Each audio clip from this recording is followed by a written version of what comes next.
Muslim Gospel revealing the Christian truth excites the Da Vinci Code set. In Amsterdam in 1709, philosopher John Toland set his eyes upon a remarkable manuscript. What he described in Nazar News as a Mahometan, that is, Muslim, gospel, never before publicly made known among Christians. Associated with the Apostle Barnabas, the text essentially retold the life of Jesus in terms familiar from the New Testament, but with some major departures. It contended that Jesus denied his divine status, that he had predicted the coming of the prophet Muhammad, and that Judas died in his place on the cross. Combing Christian canon lists and literature, Toland found references to an otherwise unknown gospel under the name of Barnabas, and he concluded that this gospel of the Mahometans very probably is in great part that same book. For Toland, this was not just another apocryphon.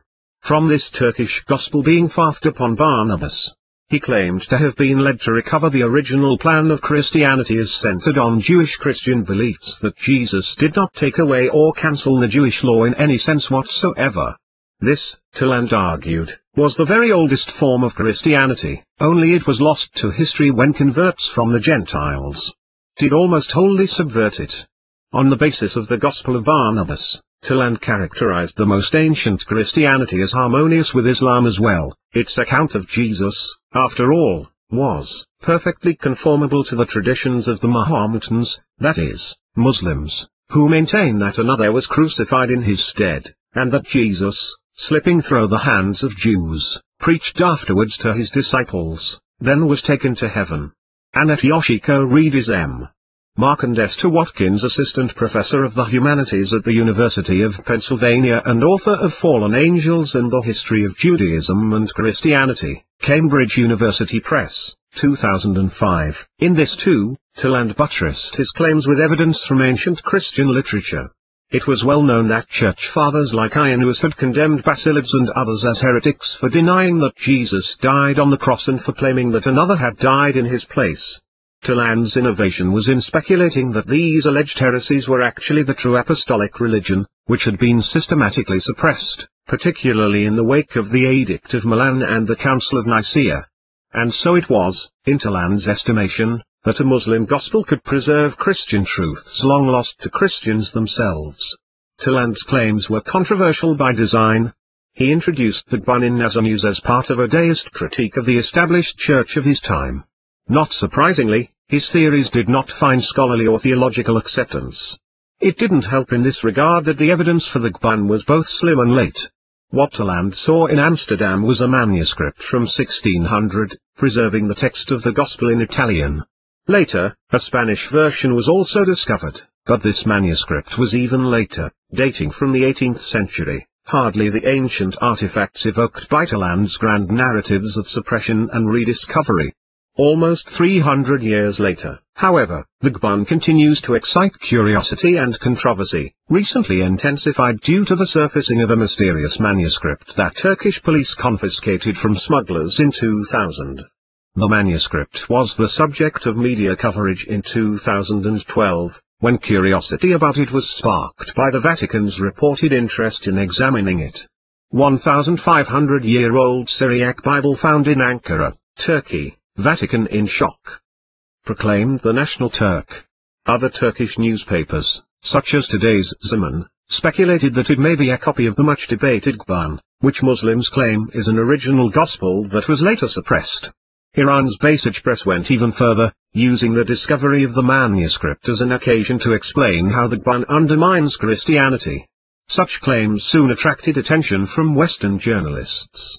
The Daily Mail addressed the claim that this gospel might cause Christianity's collapse, while the Vatican insider dismissed it as a hoax, charging that the Gospel of Barnabas was a forgery. The dating of the manuscript was questioned by scholars like T. Michael Law, and Christian blogs offered point-by-point refutations countering the notion that this gospel was more authentic than those in the New Testament. To be sure, even if this manuscript were modern in date, it would still be significant as a witness to the puzzling Quran, which is otherwise known from only 2 surviving manuscripts, both in European languages. The possibility of a third, with text in Syriac, that is, Christian Aramaic, would be momentous. even if it were to date to the year 1500 rather than to 1500 years ago. Some reports, however, have suggested that it isn't a copy of the Qur'an at all. Nevertheless, the notion of the manuscript's connection with the Qur'an continues to attract attention. In 2013, conspiracy theories circulated linking the resignation of the Pope to its rediscovery. This year, various blogs have resurrected the theory that it preserves an ancient version of the Qur'an. In the process, they have evoked scenarios of suppression straight out of Talmud. One paragraph, repeated in multiple reports for instance, asserts, "It is believed that, during the Council of Nicaea, the Catholic Church handpicked the Gospels that form the Bible as we know it today, omitting the Gospel of Barnabas, among many others, in favor of the four canonical Gospels of Matthew, Mark, Luke and John." Many biblical texts have begun to surface over time, including those of the Dead Sea and Gnostic Gospels, but this book especially, seems to worry the Vatican. Online speculation, in turn, has sparked renewed press interest. Just this month a headline in the Latin Times proclaimed, 1,500-year-old Bible discovered in Turkey indicates Jesus Christ was not crucified. At least from the evidence now at hand, there's little to support the theory that the Qur'an is authentically ancient. The question, rather, is why this possibility continues to arise again and again despite the paucity of evidence. Why is the idea of this gospel, and speculation about its possible suppression, so compelling to modern readers? How has online speculation about a Syriac manuscript of an obscure apocryphon risen to the status of a rumor, spreading widely through social media and persisting for years? The crucifixion of Judas Iscariot, the controversial version of the crucifixion in chapters 215-219 of the Gospel of Barnabas follows the same structure as the four Gospels known from the New Testament, though at each stage it introduces a twist. In the Barnabas, for instance, Judas' betrayal of Jesus to the Romans prompts God to save Jesus by removing him to heaven and to condemn Judas by changing his face so that it was the betrayer who suffered arrest and indignity. Judas entered impetuously before all into the chamber whence Jesus had been taken up. And the disciples were sleeping. Whereupon the wonderful God acted wonderfully, insomuch that Judas was so changed in speech and in face to be like Jesus that we believed him to be Jesus. And he, having awakened us, was seeking where the Master was. Whereupon we marveled, and answered, Thou, Lord, art our Master, hast thou now forgotten us? And he, smiling, said, Now are ye foolish, that know not me to be Judas Iscariot. And as he was saying this the soldiery entered, and laid their hands upon Judas, because he was in every way like to Jesus. The soldiers took Judas and bound him, not without derision. For he truthfully denied that he was Jesus. Then the soldiers lost their patience, and with blows and kicks they began to flout Judas, and they led him with fury into Jerusalem. The drama of misrecognition in the Qur'an continues in its account of his trial, culminating with an account of the crucifixion in which Judas ironically deems God's judgment unjust, whereupon they condemned two robbers with him to the death of the cross. So they led him to Mount Calvary, where they used to hang malefactors, and there they crucified him naked, to the greater ignominy. Judas truly did nothing else but cry out, God, why hast thou forsaken me, seeing the malefactor hath escaped and I die unjustly? By this account, God saved the righteous Jesus and punished the wicked Judas. It is those who do not trust in God to intervene, in fact, who are said in the Qur'an to hide Jesus' body and claim his resurrection. This causes God to intervene yet again, returning Jesus to earth so that his mother and true disciples can know the truth. Those disciples who did not fear God went by night, and stole the body of Judas and hid it, spreading a report that Jesus was risen again, whence great confusion arose. Wherefore Jesus prayed God that he would give him power to see his mother and his disciples. Then the merciful God commanded his four favorite angels, who are Gabriel, Michael, Raphael, and Uriel, to bear Jesus into his mother's house, and that keep watch over him for 3 days continually, suffering him only to be seen by them that believed in his doctrine. The Gospel of Barnabas. Jesus, thus, is not the slain and raised Son of God, sacrificed by his divine Father for the sins of humankind, but rather a righteous prophet protected by God when the wicked sought to harm him. The concern here is quite distinct from the Docetism condemned by Church Fathers as heresy. Basilides, Marcion, and others evoked a wholly divine Christ with no touch of the corruption, pain, or suffering of flesh, and, hence, denied either his death on the cross or the presence of his divine spirit in the body that died. The elevation of a divine Christ beyond bodily flesh is also what's at stake in texts from Nag Hammadi, like the Apocalypse of Peter and the second treatise of the Great Seth, which describe Christ as watching, and even laughing, when a substitute is crucified in his place. By contrast, the Gban posits a wholly human Jesus, who explicitly denied his own divinity but who was lifted up into heaven during the events of the Passion. The Gban's Jesus is saved from suffering as a man, not exempt from suffering as a deity. It is God, not Christ, who is elevated. Upon closer examination, the parallels cited by Talan thus reveal telling points of difference.